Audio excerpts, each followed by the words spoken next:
Welcome friends, welcome to Shravan Sociology YouTube channel. So ఇంకొక unit మీకు explain చేయాలి కదా, బిట్స్ సంక్షేమ రంగానికి సంబంధించి థర్డ్ యూనిట్. సో మహిళా సంక్షేమము, శిశు సంక్షేమము, వికలాంగుల సంక్షేమము, మైనారిటీ సంక్షేమము, షెడ్యూల్డ్ కులాల సంక్షేమము, షెడ్యూల్డ్ తెగల సంక్షేమం, వీటికి సంబంధించి ఒక్కొక్క వీడియో అట్లీస్ట్ యూట్యూబ్లో ఒక్కొక్క video 50 videos 50 questions, important questions పెట్టబోతున్నాము. మన యాప్లో మాత్రం ఒక్కొక్క టాపిక్ మీద మ్యాక్సిమం క్వశ్చన్స్, మన బిడ్ బ్యాంక్లో ఉన్న క్వశ్చన్లన్నీ ఎక్స్ప్లెయిన్ చేయడం జరుగుతుంది. సో ఇప్పుడే ఈ ఛానల్ ఫస్ట్ టైం చూస్తున్న వాళ్ళు సబ్స్క్రైబ్ చేసుకోండి, షేర్ చేసుకోండి. తెలంగాణ స్టూడెంట్స్ కూడా ఇది యూజ్ఫుల్. తెలంగాణ స్టూడెంట్స్ కనుక చూసినట్టయితే మీరు ఏపీ డేటా ఉన్న దగ్గర తెలంగాణ డేటాని సబ్స్టిట్యూట్ చేసుకోండి. ఫర్ ఎగ్జాంపుల్ ఏపీలో లింగ నిష్పత్తి ఎంత అన్నప్పుడు తెలంగాణలో లింగ నిష్పత్తి ఎంత అనేటువంటి కోణంలో క్వశ్చన్ని ఆలోచించండి. ఓకే, మిగతాదంతా సేమ్ టు సేమ్. సో కొత్తగా చూస్తున్న వాళ్ళు సబ్స్క్రైబ్ చేసుకోండి, షేర్ చేయండి యూస్ఫుల్ అనుకుంటే కనుక. సో ఇప్పుడు నేను ఎక్స్ప్లెయిన్ చేయబోయేటువంటి బిట్స్ అన్నీ కూడా ఈ బుక్లో నుంచే, భారతీయ సమాజం సమగ్రమైన ప్రశ్నలు ఇదనే బుక్ నుంచి తీసుకోబడ్డాయి.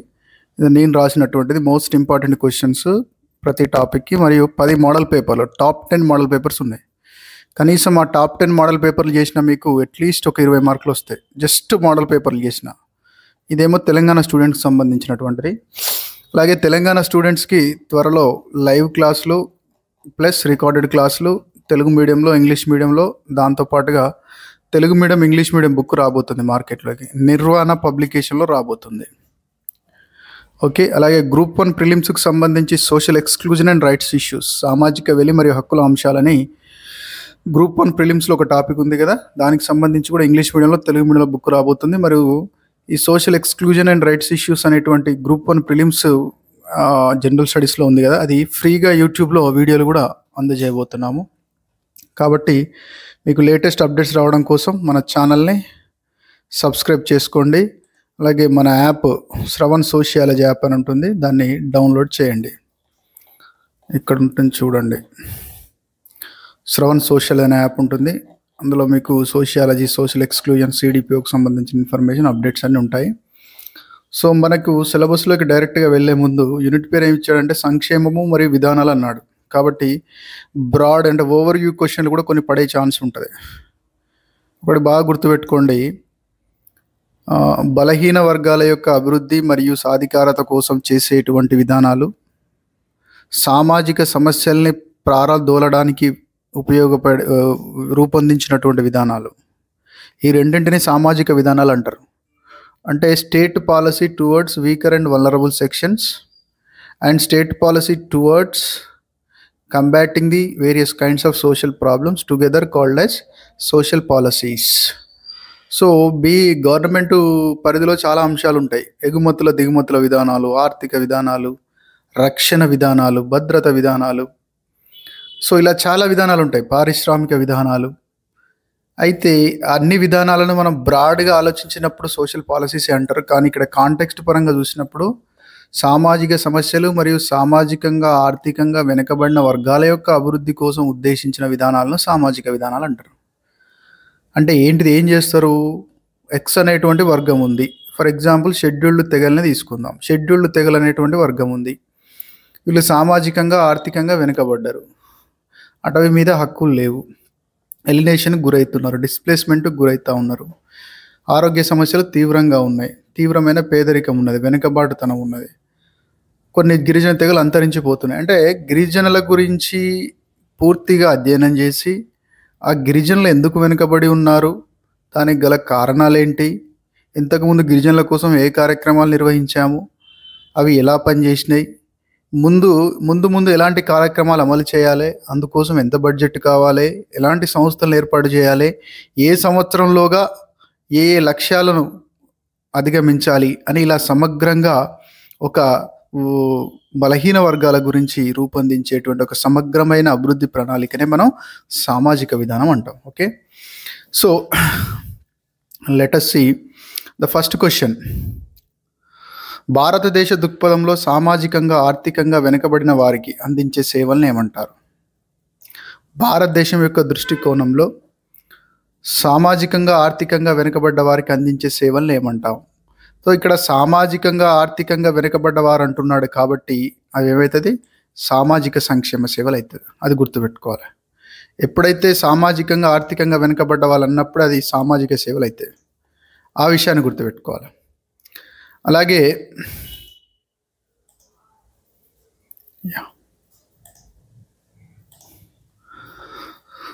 సామాజిక సంక్షేమ సేవలు అయితే బలహీన వర్గాల అభివృద్ధి కోసం ఉద్దేశించినటువంటివి. సామాజిక సేవలు అంటే ప్రజలందరి కోసం ఉద్దేశించినవి. సామాజిక భద్రతా సేవలు అంటే ఎవరి కోసము? ఈ డ్రగ్ అడిక్ట్సే కావచ్చు, బెగ్గరికి గురైన వాళ్ళే కావచ్చు, ప్రాస్టిట్యూట్సే కావచ్చు, వృద్ధులే కావచ్చు, వీళ్ళకు సంబంధించినటువంటి సేవల్ని మనం సామాజిక భద్రతా సేవలు అంటాం.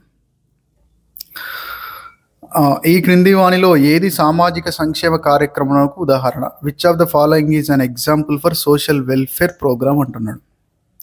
ఇక్కడ రోడ్డు సౌకర్యాలు బలహీన వర్గాల కోసం మాత్రమే అందరికి ఉద్దేశించినాయి కాబట్టి సామాజిక సేవలు లేదా ప్రజా సేవలు. విద్యా సౌకర్యాలు కూడా ప్రజలందరికీ ఉద్దేశించినాయి కాబట్టి ఇది కూడా కాదు. ఆరోగ్య సదుపాయాలు కూడా ప్రజలందరికీ ఉద్దేశించినాయి కాబట్టి ఇక్కడ ఆన్సర్ ఏంటిది? రిజర్వేషన్లు.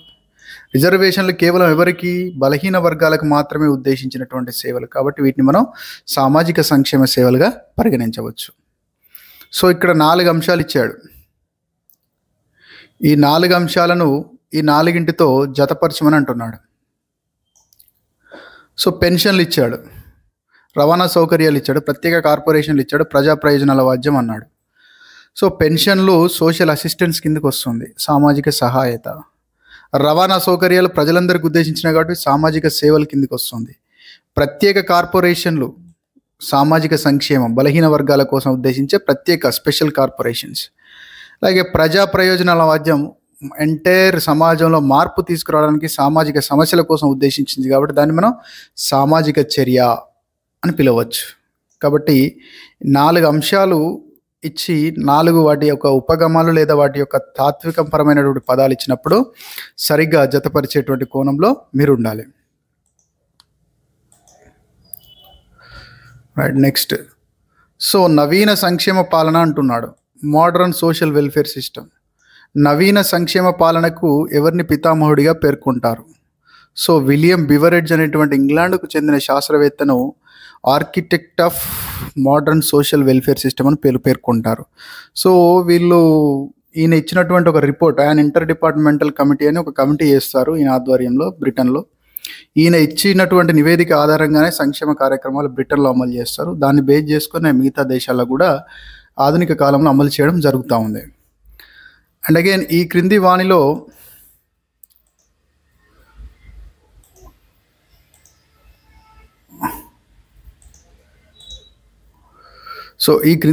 సంక్షేమ రాజ్యం అనే భావనకి ప్రచారం తీసుకొచ్చిన వాళ్ళు ఎవరు? సంక్షేమ రాజ్యం లేదా వెల్ఫేర్ స్టేట్ లేదా శ్రేయో రాజ్యం, ఈ భావనను తీసుకొచ్చినటువంటి శాస్త్రవేత్తలు టిట్మస్ మరియు మార్షల్ ఇద్దరు కూడా సంక్షేమ రాజ్యం అనే భావనకి ప్రచారాన్ని తీసుకొచ్చారు. అగైన్ సమాజంలో అందరి సంక్షేమం కోసం, పేరులోనే ఉంది అందరి సంక్షేమం అన్నప్పుడు అది సర్వోదయ అవుతుంది. చివరి వారి బాగా వెనుకబడ్డ వాళ్ళ సంక్షేమం అన్నప్పుడు అంత్యోదయ అవుతుంది. సర్వోదయ అంటే సర్వ ప్లస్ ఉదయ అంటే అందరి యొక్క అభివృద్ధి అని అర్థం. అంత్యోదయ అంటే వెనుకబడ్డ వర్గాలు, అంత్య అంటే చివరికి ఉన్నవాడు, వెనుకబడ్డవాడు. సో అంత్యోదయ అన్నప్పుడేమో బలహీన వర్గాల యొక్క అభివృద్ధి అవుతుంది. సర్వోదయ అంటే అందరి యొక్క అభివృద్ధి అవుతుంది.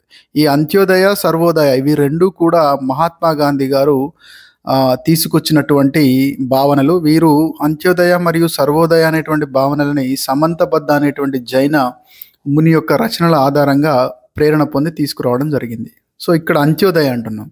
అంత్యోదయ అంటే అందరి సంక్షేమం కాదు, బలహీన వర్గాల సంక్షేమం. అంత్యోదయ అంటే బలహీన వర్గాల సంక్షేమం, అది జాగ్రత్తగా చూడండి. అయితే మన బిడ్ బ్యాంకు ఎవరైనా తీసుకున్న వాళ్ళు ఉంటే ఆన్సర్ బి అని పెట్టడం జరిగింది కదా. బి అందరి సంక్షేమం అంటే సర్వోదయ అవుతుంది. అంత్యోదయ అంటున్నాం కాబట్టి బలహీన వర్గాల సంక్షేమం.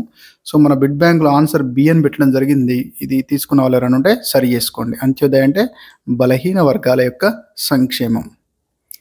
అంత్యోదయ మరియు సర్వోదయ అనే భావనలు ఎవరు ప్రవేశపెట్టారు? మహాత్మా గాంధీ గారు ప్రవేశపెట్టారు. సామాజిక సంక్షేమ సేవల లక్ష్యం ఇంతకుముందు ఏమని చెప్పిన, సామాజిక సంక్షేమ సేవలు అంటే ఎవరి కోసం? బలహీన వర్గాలకు ఒకప్పుడు సామాజిక సంక్షేమం అంటే బలహీన వర్గాలకు తిండి పెట్టేటి అనుకున్నారు.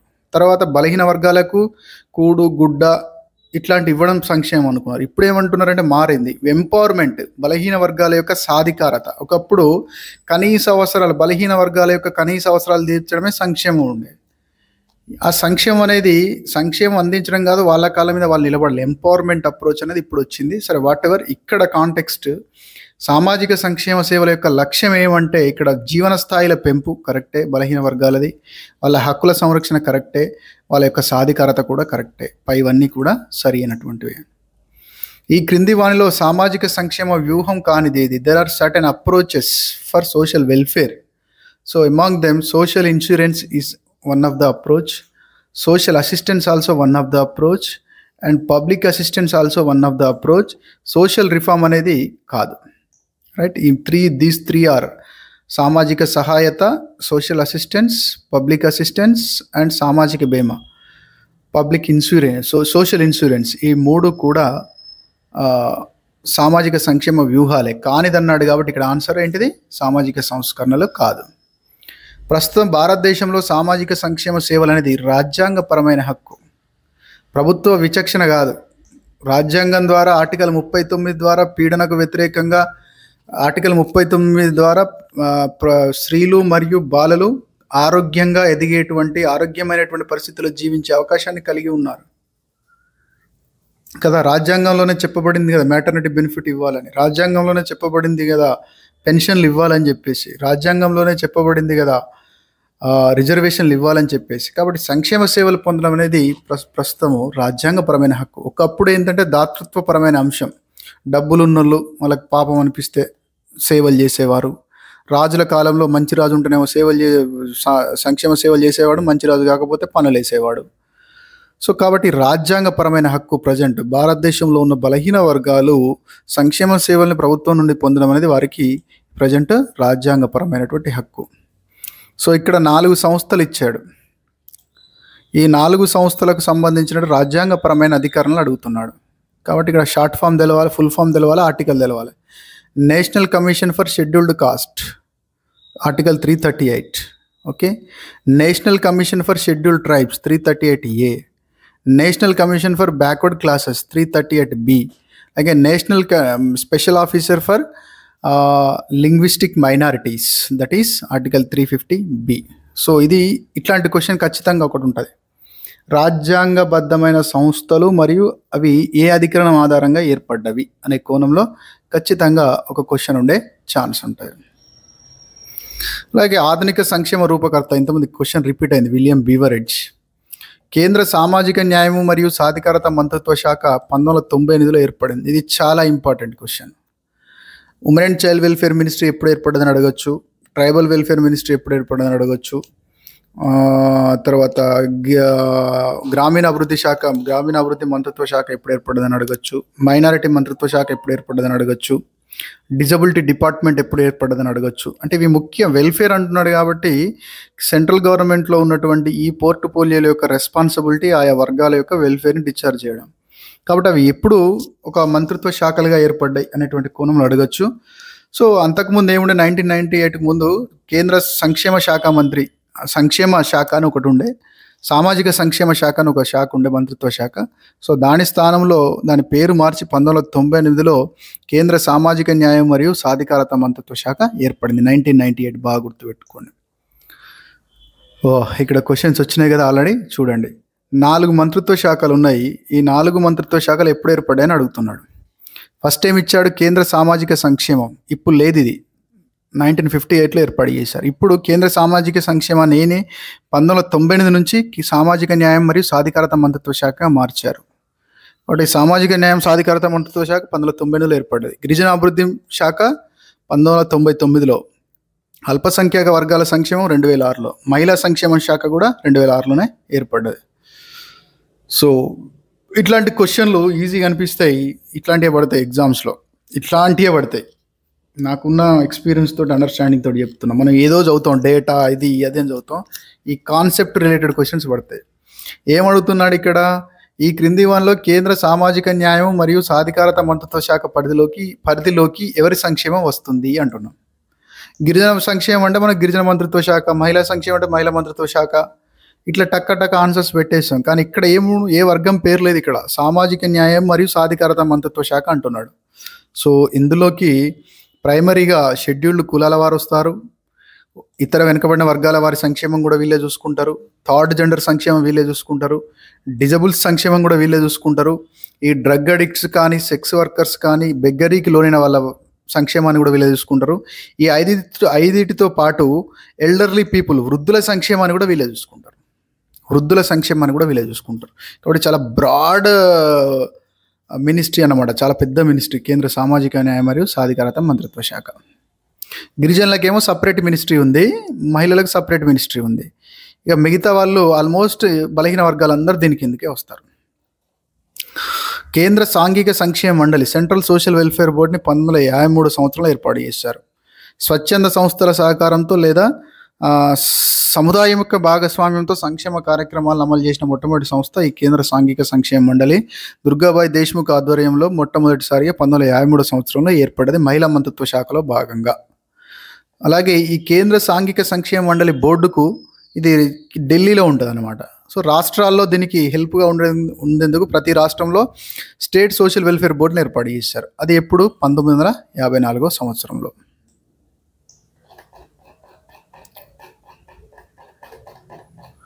ఇక్కడ అడిగినాం మనం సోషల్ పాలసీ అంటే ఏంటి అని అడుగుతున్నాం. బలహీన వర్గాల అభివృద్ధి కోసం ప్రభుత్వం రూపొందించుకున్న కార్యాచరణ ప్రణాళిక, కరెక్టే. It's action plan formulated by the government for the development of the weaker sections, కరెక్టే. సామాజిక సమస్యల్ని రూపుమాపేందుకే ప్రభుత్వం ఏర్పాటు చేసుకున్న ప్రణాళిక, కరెక్టే. So it is a plan to be implemented for the removal or for the vanishing of social problems, ఇది కరెక్టే. సామాజిక అభివృద్ధి కోసమే ప్రభుత్వం రూపొందించిన కార్యాచరణ ప్రణాళిక, ఇది కూడా కరెక్టే. దేశ ఆర్థిక అభివృద్ధి రాదు, ఆర్థిక అభివృద్ధికి ఆర్థిక ప్రణాళికలు. కాబట్టి 1, 2, 3 సరైనవి. ఈ క్రింది వానిలో సామాజిక విధానం కానిది ఏది? ఇంతకుముందు మనం ఏమనుకున్న సామాజిక విధానం అంటే బలహీన వర్గాల అభివృద్ధి మరియు సామాజిక సమస్యలను రూపుమాపడం లేదా సామాజిక అభివృద్ధి కోసం ఉద్దేశించి అనుకున్నాం. సో ఇందులో చూద్దాం ఏదైతే ఉందో. గిరిజనుల విధానం, ఇది బలహీన వర్గాలు కాబట్టి ఇది సామాజిక విధానమే. వికలాంగుల విధానం, ఇది కూడా వీకర్ సెక్షన్ కాబట్టి సామాజిక విధానమే. అలాగే జాతీయ ఎగుమతులు దిగుమతులు, ఇది వాణిజ్యపరమైనటువంటి విధానం లేదా ఎగుమతులు దిగుమతుల విధానం, ఎగ్జిమ్ పాలసీస్. మహిళా సాధికారత విధానం 2001, ఇది కూడా బలహీన వర్గాలకు సంబంధించింది. బాల కార్మిక విధానం, ఇది కూడా బలహీన వర్గాలకు సంబంధించింది. కానిది ఏది అన్నాడు కాబట్టి 3వ ఒక్కటే కాదు, డి ఆన్సర్. సామాజిక విధానాలు అవి అమలు చేసే మంత్రిత్వ శాఖలు, ఇది కూడా చాలా ఇంపార్టెంట్. జాతీయ విపత్తు నిర్వహణ విధానం, డిజాస్టర్ మేనేజ్మెంట్ పాలసీ, గృహ మంత్రిత్వ శాఖ, కరెక్టే. వృద్ధుల విధానం సామాజిక న్యాయం మరియు సాధికారత మంత్రిత్వ శాఖ, కరెక్టే. స్వచ్ఛంద సంస్థల విధానాన్ని నీతి ఆయోగ్ వాళ్ళు అమలు పరుస్తారు. జాతీయ పునరావాస విధానాన్ని గ్రామీణాభివృద్ధి శాఖ. అలాగే పెన్షన్లు ఉన్నాయి కదా, పెన్షన్లు కూడా అందించేది గ్రామీణాభివృద్ధి శాఖనే.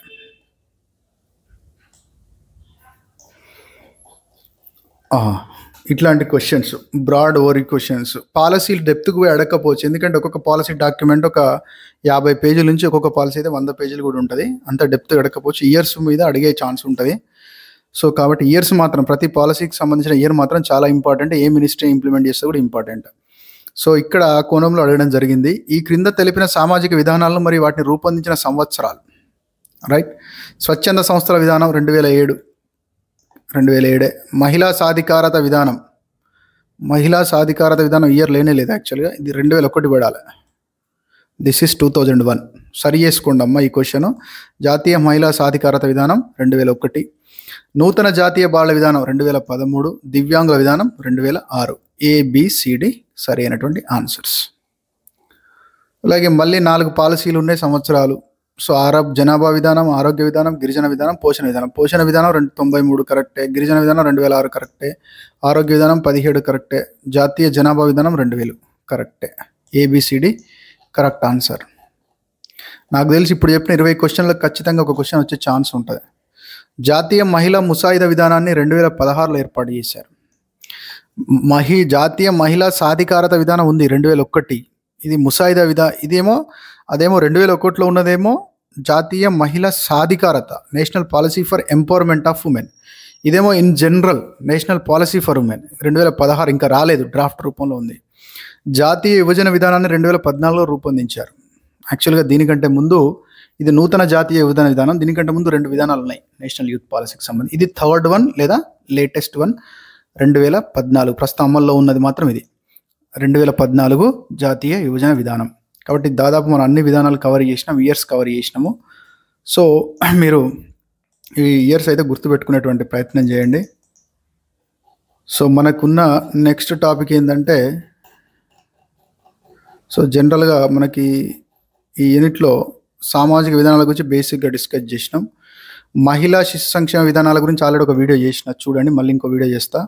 మైనారిటీస్కి, డిజబుల్స్కి సంబంధించింది, షెడ్యూల్డ్ కులాలు, షెడ్యూల్డ్ తెగలు, వెనుకబడిన వర్గాల సంక్షేమం, ఆంధ్రప్రదేశ్ కమిషన్, ఆంధ్రప్రదేశ్ సంక్షేమ పథకాలు 1 2 3 4 5 6 7 ఇంకొక 8 టాపిక్స్ మీద మీకు వీడియోలు యూట్యూబ్లో రోజు ఒక్కటి, మ్యాక్సిమం 10 days ఉంది కాబట్టి రోజు 2 లేదా 2 పెట్టే ప్రయత్నం చేస్తా.